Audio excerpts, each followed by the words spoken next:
What's up, guys? Today we're going to show you Jack's two E9x M3s. He's got an E92 and an E90. If you guys love S65s, stay tuned.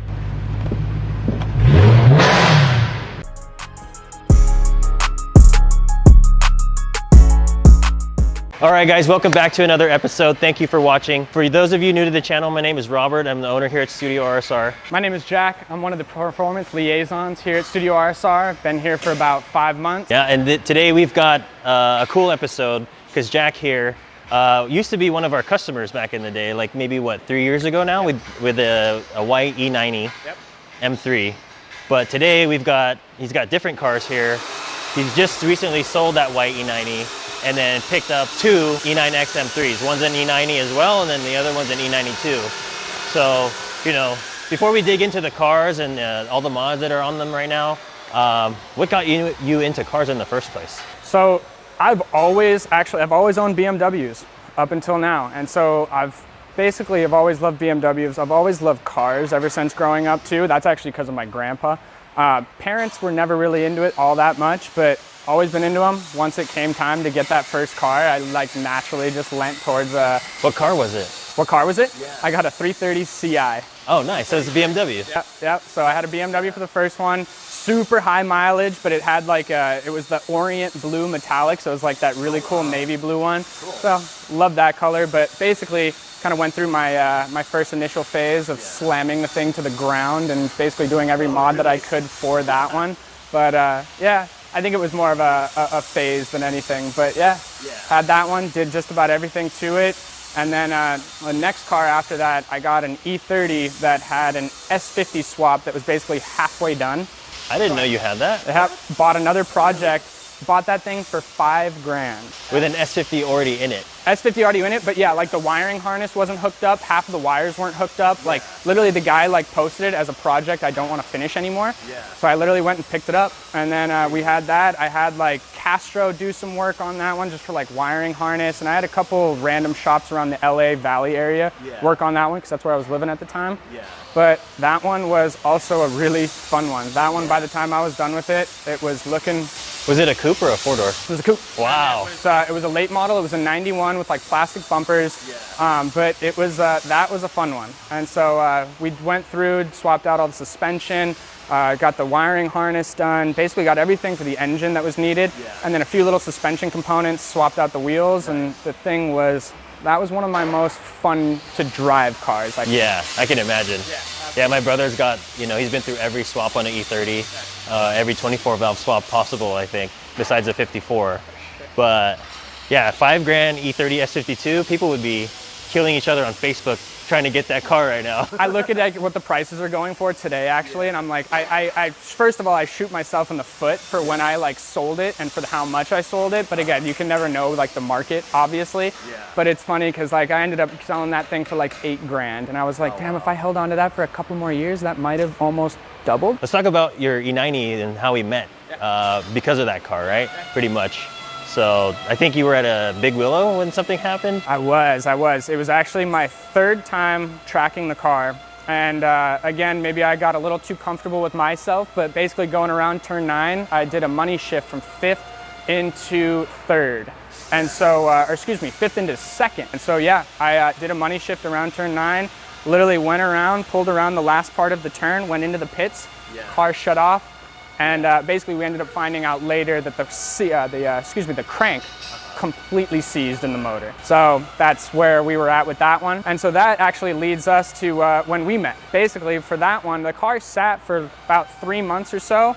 And then you and I met when you had bought my friend's basically stripped out 335. Yeah, which we still have today. That's our ring taxi. If you guys have seen us on, around with that car. But yeah, that's actually how we met Jack, and then he told me he had an E90 that was down at the time, and then we ended up, you had the car towed to the shop? I did. Was it? Yeah, you had to tow it, and then found a giant hole in that block on your S65. So I forgot that car was manual, but we got that car fixed up, and then, a couple years went by, you drove it for a little bit, and then started working here, and then still had that car for a little bit, and then you decided to sell it for what reason again? You guys are gonna hate this reason when you hear it. So I decided to sell it because wanted to try out DCT. Literally just wanted to give that a go. I had my run in the car. All the other cars previously, I feel like my cars have about a year to 2 year run. The white E90 was probably the longest I've ever owned a car too. So it was kind of like, fortunately, kind of getting into that old pair of shoes kind of thing where I just wanted to try out something new. Oh, for sure, yeah. The E9X, I feel like, is the last generation where it still makes sense to be a manual or a DCT. That's a really hard choice. Because right now with the newer cars, the cars are so fast. They have so many computers and technology controlling each aspect of the car. It's like, well, if you really want the full potential of the car, you should have a DCT or an automatic, the ZF8 automatic trans. But the E9X is still on that cusp of like, On that verge. yeah, like you could still be a manual and still, you know, follow that analog. Get all the use out of the power. Yeah, exactly. But yeah, let's talk about these two cars. All right, so which of the M3s did you get first? First one would have been this one, my my E90 actually. Again, it's a DCT car, right? It is a DCT. From manual. What's done to the car right now? So this one has a lot done to it actually. And so basically this one is supercharged. It's got a VF-625 kit on it. That's the first main fun one that I love. Reason why I bought the car. And it's also got basically pole positions. It's got bags, it's on air ride, which actually will be coming off pretty soon. And then also after that, it's basically some fun aero. It's got front and rear diffuser, Apex EC7s. The brakes, dude. Missing, oh, and that's the most important part, the brakes. It's got an AP Racing big brake kit, front and rear. And that is one of my favorite mods because of how noticeable and how much of a performance gain you get with that. Because I will say that that is one flaw that I think that the E9X platform had was not getting 6-piston brakes from the factory. So, but again, we solved that with this one. So. This is your E92 M3. Correct. What's done to this one? This one not as much as the E90 yet. But this one's basically got the E88s on it. And then this one is a stripper spec. So it's got carbon roof, cloth seats, and no nav. And so those were kind of the components that went into me buying this one. It was actually also just the fact that it had the E88s and it turned from a sale from just the wheels into a sale for the whole car. But then we got the idea to go in, and this will be kind of the more track-focused build. And a lot of the stuff from the 4-door will actually be coming off and going onto the 2-door. And so, yeah, the idea and the plan for this one is we're going to basically take the pole positions, the big brake kit, and we're going to get some new suspension, some new coilovers, sway bars, and then we're going to go in, install a Studio RSR cage, and call it a day. Yeah. So I didn't even notice before, because you recently just got this one, right? Yeah. So I didn't notice that it didn't have the iDrive in it. It does not have iDrive. It is a true stripper. I've only seen like 3 E9x M3s that don't have the iDrive, and they've all been track spec'd out, you know. So, but yeah, I noticed, if you guys can see, this is more of like a track-oriented build, and this is more of like a street, you know, it's on air, comfortable daily car, right? Yeah. So, what's your plan? So the plan is actually to we're going to keep the boost on this one, but the idea is to actually make this one look a little bit more street friendly. And then all the track stuff is actually going to be going on to the 2-door. And so we're going to kind of transition. This one's going to be more of a street friendly, but with boost still car. And then this one's going to be more focused on performance mods, track mods, certain things like that. So like I was saying, a lot of the stuff is actually going to be coming off the E90 and going on to the E92. Cool, yeah, I think it's funny how the car on air, that's not your track build, has the AP Racing big brake kit on it. Yeah. So we're definitely going to switch that over. Absolutely. Right, and then is this car supercharged? This is not. So we're going to keep this one NA, and it's going to stay like that actually. Nice. Oh. Boom. Oh, nice. It has auto closing hood. There you go, automatic, new feature.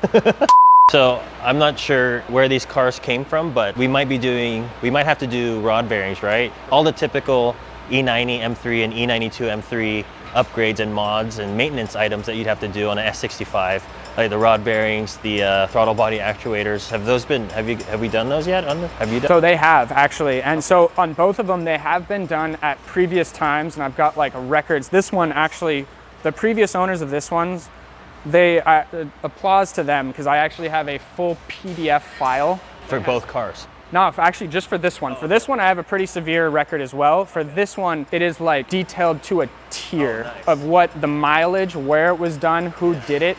And so that's pretty cool. But this one actually had rod bearings done again recently. But we're still, it's like you had just said, it's one of those things where it's preventative peace of mind maintenance.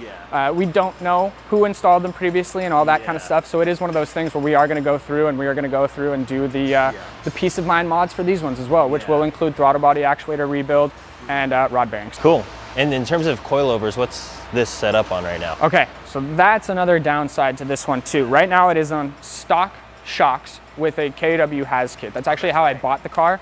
And in all honesty too, I can feel that the shocks are going, especially compared to all of the other cars that I've driven previously. This car is a higher mileage car, and so you can kind of feel the shocks giving way. So we're gonna go in and we're gonna swap out.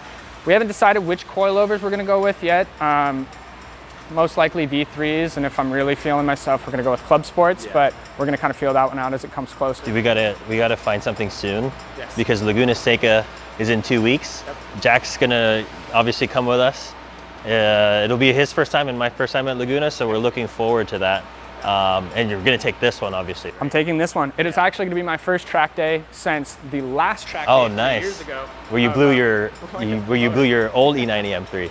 So, you know, knock on carbon fiber. We don't knock on wood here, we knock on carbon fiber.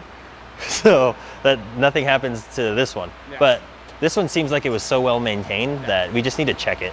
And then, you know, last piece of the puzzle, which we need to finish before Laguna as well, is that we're releasing a new GTS style version roll bar for the E92 M3. So if you guys know what the E92 M3 GTS is, look it up.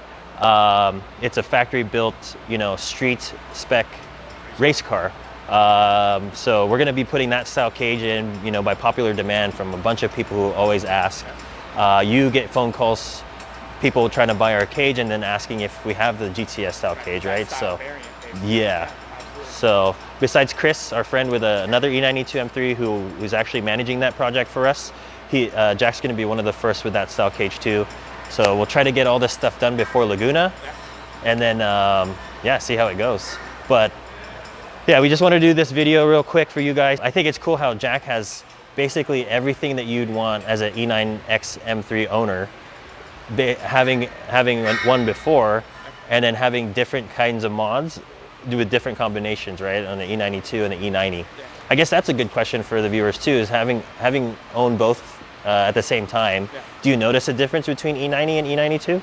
Well, not necessarily like a huge night and day difference, but I do notice a difference between the cars, because like the E90, for example, just compared to this E92, there's a huge weight difference. And so that is one thing on that one. But again, I've also driven another E90 that is almost a stripper spec as well, and they have another similar feeling. So weight is a huge thing that goes into play with these cars. They are very heavy vehicles. So that is one thing. But as far as like that one goes, comparing the two, they're night and day difference because of the mods that they have on them. But yeah, it's one of those ones where I think you can make an E90 platform and an E92 platform handle or perform very similar depending on how you mod them or depending on what you want to do with them. Awesome. Yeah, because from factory, I believe, you guys comment if I'm wrong, but I think the E90 is only about 40 to 60 pounds heavier than the E92. Or it might be the other way around. But if you guys know the answer to that, please put it in the comments below. Besides that, thank you guys for watching. We're gonna show you more of Jack's car as we transfer the parts from his E90 to his E92, and then keep a lookout for our episode at Laguna. So thanks, Jack. Absolutely.